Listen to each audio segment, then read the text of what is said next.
আসসালামু আলাইকুম এভরিওয়ান, কি অবস্থা সবার? আশা করি সবাই ভালোই আছেন। আজকে ওয়েদারটা খুব ভালো, মেঘাচ্ছন্ন হয়ে আছে একটু আগে কেমন। আর এরকম ওয়েদারগুলো খুব ভালো লাগে, চারিদিকে গাছপালা সবুজ সবুজ। আর এদিকে দেখো গাছ, এটা হলো আমাদের বাগান। আর এই বাগানের মধ্যে মরিচ গাছ এটা। আর বৃষ্টি পড়বে তাই উপরে, এটার উপর প্লাস্টিক দিয়ে রাখা হয়েছিল, যেহেতু গাছটা এখনও ছোট, যদি বেশি বৃষ্টি পড়ে তাই সেজন্য গাছটি নষ্ট হয়ে যাবে তাই। আর এদিকে দেখো মরিচ গাছের মধ্যে ফুলও এসেছে, ফুলগুলো সুন্দর। অ্যান্ড এখানে মরিচও ধরেছে, ওই যে দেখতে পাচ্ছ একটা মরিচ দেখা যায়।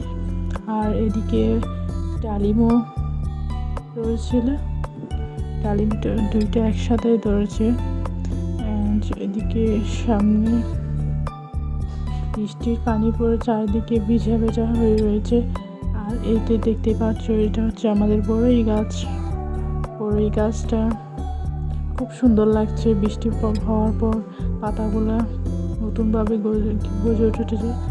আর এটা হচ্ছে, এদিকে দেখো গাছপালাগুলো উঠেছে। আর এটা হলো গাইস, এটা হচ্ছে বাগান বিলাস গাছ। দেখছো কি সুন্দর মিষ্টি বাতাস আসছে, সেটা তোমরা ভিডিওতে দেখেই বুঝতে পারছো। আর এটা হচ্ছে ড্রাগন ফলের গাছ, এখনো মাত্র ছোট হয়ে আছে। আর এটা হচ্ছে পোলাও গাছ।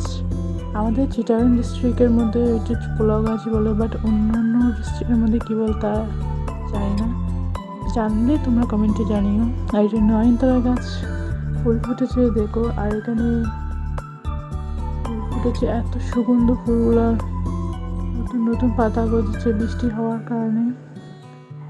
আর এই তো সামনে দেখতেই পাচ্ছ তোমরা, সামনে কত, এখানে বেলুম্বু গাছ, এটা এখানে বেলুম্বু ধরেছে। অ্যান্ড সামনে আরেকটু সামনে, এটা হচ্ছে আমাদের সামনের দোতলা ঘর। আর এখানে কেউ থাকে না, তাই এটা দেখতে এরকমই। আর এটা হচ্ছে জাম্বুরা গাছ। আর এটা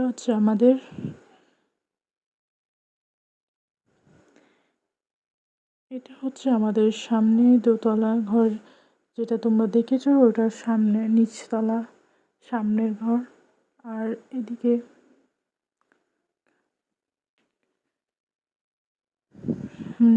আর গাইস দেখো এই গাছটাতে কি সুন্দর ফুল ফুটেছে, এত সুন্দর।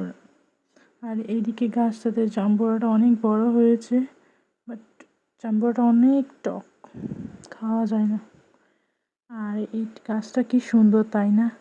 এই গাছটা আমি ছবি তোলার জন্য, দেখো না বিড়ালটা দেখো বসে আছে, টাটা আল্লাহ হাফেজ।